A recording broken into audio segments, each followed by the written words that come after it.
வணக்கம் நண்பர்களே, நம்ம சவால் இன்னைக்கு 89வது நாள். இந்த சவால் முடிய இன்னும் 10 நாள் தான் இருக்கிறத முன்னிட்டு இன்னும் யாருன்னா ஃபாலோ தட்டி விடாம இருந்தா தட்டி விட்டுருங்க. இந்த சவாலுக்கு அப்புறமா நல்ல யூஸ்ஃபுல்லான கண்டென்ட் எல்லாம் போடுவேன், அதை மிஸ் பண்ணாம இருப்பீங்க. சரி ரைட்டு. காலை உணவுக்கு முட்டையை வேக போட்டு ஒரு குழியில போட்டுட்டேன். மதிய உணவுக்கு பாத்தீங்கன்னா லோ ஃபேட் பன்னீர் தான் பேக்கிங். அதை செய்யற விதம் பாத்தீங்கன்னா நம்ம ஸ்டைல் தான், சோம்பேறி பன்னீர் பேன் ஃப்ரை. அவனை பக்காவா குக் பண்ணதும் காலையிலேயே 2 பீஸை தட்டிட்டேன். ஏனென்றால் இவன் சாப்பிட கொஞ்சம் ரஃபா கடினமா இருப்பான். எல்லாத்தையும் மென்னு சாப்பிட்டனா ஜாலியெல்லாம் பெருசாயிடும் போல.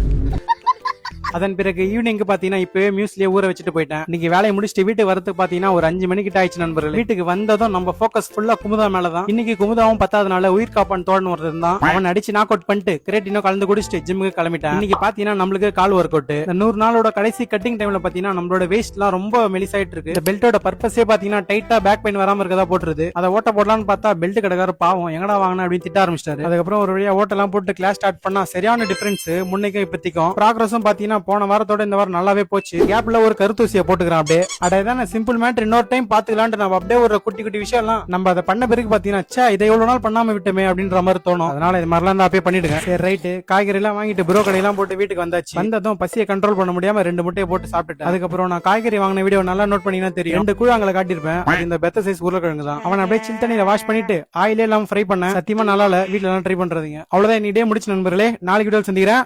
ஆரோக்கியமா இருங்க.